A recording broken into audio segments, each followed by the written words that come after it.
शिक्षकांसाठी AI बघूया हे तंत्रज्ञान वर्गात एक नवीन असिस्टंट म्हणून कसं कामी येतं.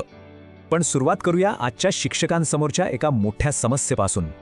यालाच म्हणतात टेक्नोस्ट्रेस, म्हणजे वाढतं काम आणि वर तंत्रज्ञानाचं दडपण. हे एक मोठं आव्हान आहे. पण विचार करा, जर हेच तंत्रज्ञान ओझं न वाटता एक मदतनीस ठरलं तर ही कृत्रिम बुद्धिमत्ता म्हणजेच AI नक्की आहे तरी काय?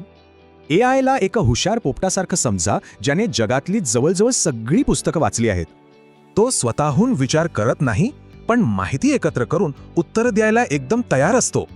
यातला जनरेटिव्ह AI शिक्षकांसाठी खूप उपयोगी आहे, कारण तो नवनवीन गोष्टी तयार करू शकतो. चला तर मग अशाच एका जबरदस्त टूलबद्दल जाणून घेऊया, गुगल जेमिनी. समजा हा आपला पर्सनल टीचिंग असिस्टंट आहे, जो अनेक कामात मदत करू शकतो. जसं की 5वीच्या वर्गासाठी सौरमालेवर प्रश्नमंजुषा हवी आहे, फक्त सांगायचा अवकाश. अवघड विषय सोपा करायचा आहे, अगदी जलचक्रासारखी आकृती बनवायलाही मदत करतो. म्हणजे पाठ नियोजनापासून प्रश्नपत्रिकांपर्यंत हा एक जबरदस्त पार्टनर ठरू शकतो.